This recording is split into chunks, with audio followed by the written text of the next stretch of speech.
Yeah. So let's start. Shreyas, किधर गए? Yeah, as I said, 23rd sum.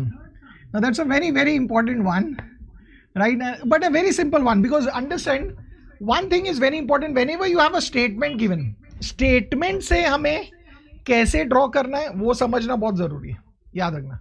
तो statement से पहले ड्रॉ करना जरूरी है, बिकॉज ड्रॉ करोगे तो will understand what is to be written as given, what is the to proof, right?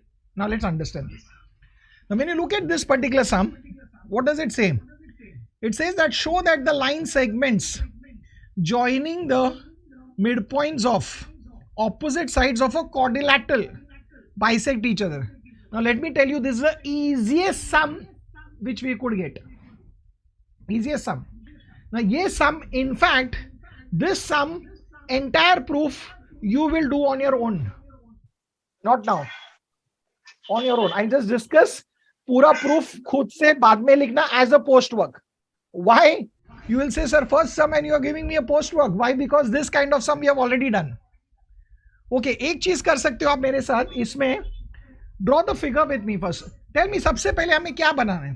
What are we supposed to draw? Parallelogram. किसने बोला? Sir, any quadrilateral. Quadrilateral draw करना पड़ेगा ना, स्टेटमेंट में ही है. सिर्फ एक क्वाड्रिलेटरल, वो पैरेललोग्राम नहीं है, सिर्फ एक क्वाड्रिलेटरल है. हाँ, अभी वो क्वाड्रिलेटरल का क्या दिया है? Joining the mid points of opposite side of a quad. मतलब एक सिंपल चीज है, क्वाड्रिलेटरल के सब मिड पॉइंट्स मुझे चाहिए, बिकॉज मुझे ऑपोजिट साइड्स के मिड पॉइंट्स को ज्वाइन करना है. इसका मतलब इन शॉर्ट मुझे सब मिड पॉइंट्स बनाने हैं, तो सब मिड पॉइंट्स बनाऊंगा. पी है, फिर उसके ऑपोजिट साइड का क्यू आर है, ये सिर्फ एक नहीं है ना, दूसरा भी तो है, सो दूसरे का भी बनाएंगे. दैट मीन्स इन शॉर्ट मुझे चारों साइड्स के मिड पॉइंट्स लेने ही हैं. अभी उन्होंने बोला क्या वो सुनो. Segments joining the mid points of opposite sides. Okay, opposite sides के मिड पॉइंट्स को ज्वाइन करना है. सो टेल मी, आर को मैं किसके साथ ज्वाइन करूं? P. ओके, और Q को किसके साथ ज्वाइन करूं? Yes. Very good. So what I am saying is that मैं उसको ज्वाइन करूंगा. ये देखो, ये ज्वाइन किया. हमें क्या बोला है? बोला प्रूफ करो कि ये जो मैंने ज्वाइन किया, they bisect each other. Suppose they intersect at point O. Tell me, when I say I want to show that they are bisecting each other, मतलब मुझे क्या प्रूफ करना है? That it is a exactly if they are bisecting at point O. What do I mean by that? उसका मतलब क्या है? Bisecting at point O का मतलब क्या होगा? OR is equal to O. हाँ, we have to prove OR is equal to OP. We have to prove OQ is equal to OS. इतना हमें बताना है. This is what we are supposed to prove. Is this clear? Yes sir. Yes sir. तो आप बोलोगे हाँ sir, ये तो बहुत इजी है, हमें यही करना है. ओके, चलो देखते हैं. हमें प्रूफ करना है that OP is equal to OR and OQ is equal to OS. Proof करना है. ओके, मुझे अभी तक बताओ, आप लोगों ने ये जब भी मैंने पॉइंट स्टार्ट किया था, मिड पॉइंट, तो अभी हमने क्या सीखा था सबसे पहले सब में ये टाइप के, कि क्वाड्रिलेटरल में जब भी चारों साइड्स के मिड पॉइंट दिए रहेंगे, तो मैंने क्या सिखाया था? You join the middle. हाँ, उन मिड पॉइंट्स को ज्वाइन करके हमें हमेशा क्वाड्रिलेटरल मिलता है कि नहीं? क्वाड्रिलेटरल मिलता है. अगर कौन से पॉइंट्स को ज्वाइन करना चाहिए? So PQ, QR, RS, SP. Very good. तो आप बोल रहे हो सर, अगर मैंने इन मिड पॉइंट्स को लाइन में ज्वाइन किया, जो यहाँ पे ज्वाइन नहीं किया, मतलब ये मेरा बन जाएगा कंस्ट्रक्शन. मुझे बताओ, इस क्वाड्रिलेटरल को आप क्या प्रूव कर सकते हो? Parallelogram. It is a parallelogram. ये तो हमने एक बार नहीं, 3 बार कर चुके हैं. करेक्ट है कि नहीं? मतलब हमने प्रीवियस कितने सारे सम्स में वही चीज किया है, वो तो आपको पता है. मुझे पता है, इसको पैरेललोग्राम प्रूव करने के लिए हम क्या करते थे?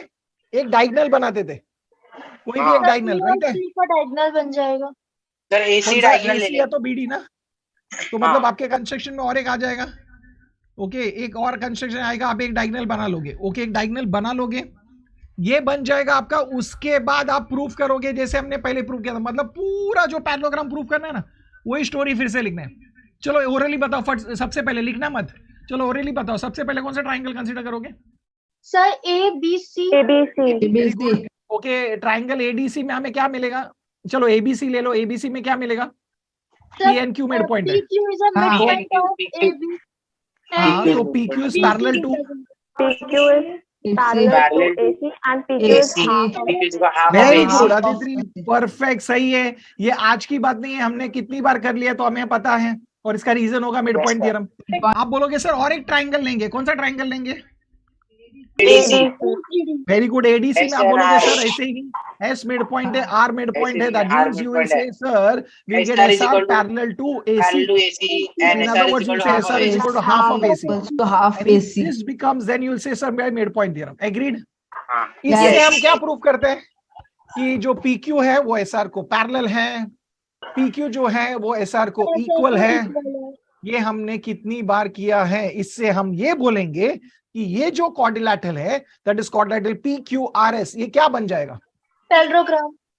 वेरी गुड, ये पैरेललोग्राम बन जाएगा। You know why? अभी अगर ये पैरेललोग्राम बन गया, इसका रीजन तो हमें पता है। A quadrilateral is a parallelogram if a pair of opposite sides is parallel and equal. अभी सुनो, अगर ये पैरेललोग्राम है तो हमें जो प्रूफ करना था PR और QS, जस्ट देखो PR और QS इस पैरेललोग्राम के लिए क्या है?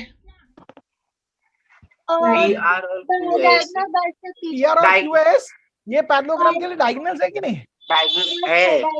और मुझे बताओ डायगोनल्स ऑफ अ पैरेललोग्राम के बारे में हमने क्या पढ़ा है? Diagonals of a parallelogram bisect each other. Bisect each other. तो इनका इंटरसेक्शन O है, that means we can say directly that OP is equal to OR and OQ is equal to OS, हमें मिल जाएगा। और रीजन क्या रहेगा? Because diagonals of a parallelogram bisect each other. हो गया, प्रूफ खत्म। मतलब करना क्या था? करना वही था जो हमने फर्स्ट सम से किया था, पैरेललोग्राम को प्रूव कर दो।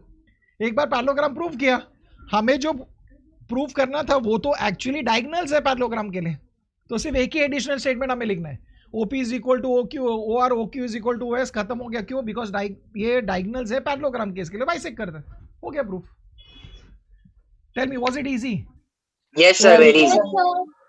There is nothing great in this sum, so that's why I said this is something which you can do. तो ये तो लिख पाओगे ना खुद? हाँ। Yes, sir. तो ये खुद लिखना। Yeah, Archie. Archie and Arya put that message. 12 is done. 13 is we have not done. Because अभी इसके बाद ऐसे भी पूरे 9th में दो ही चीज बचता है। After this we are left out means geometry aspect में, because algebra में तो sir has finished all ना, पूरा सिर्फ अभी geometry ओवरऑल आपके मैथ्स में दो ही टॉपिक बचे हैं, एक है सरफेस एरिया एंड वॉल्यूम और दूसरा है सर्कल। खत्म, इस चैप्टर के दो ही बचा है। So then I'll see to it that once if this is done, then I'll basically start with surface area and volume, उसके बाद सर्कल पे चले जाएंगे फिर। बहुत टफ लगा सर हम लोग को स्कूल में बोला tough कि लगा? अभी अपन सरफेस एरिया वाला चैप्टर बहुत टफ लगा, मैम समझा रही है तब। ओह गॉड, इजी है, सिर्फ अरे फॉर्मूलाज सर, है। उसके फॉर्मूले याद ही नहीं हो रहे हैं, उसके फॉर्मूले ओके पूरा वो मेहनत formula है आरची। हाँ बट उसका मैं एक टेक्निक बता दूंगा, सब फॉर्मूलाज आपको पढ़ने पड़ेंगे, बट सब फॉर्मूला एक साथ कैसे याद रखते हैं वो एक पैटर्न है, वो पैटर्न से याद हो जाता है। क्यूबॉइड में जा रहा है सर, उसका Mix MS हो जा रहा है सारे। उसमें हो जा रहा है। समझा था टेंशन मत लो, बट वो बहुत इजी चैप्टर है, बिलीव मी।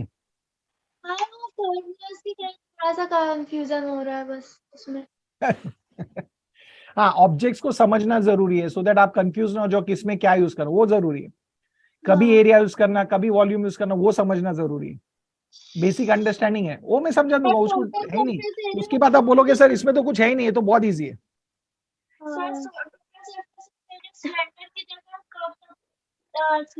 एरिया का वो फॉर्मूला लग जाता है किसी किसी में,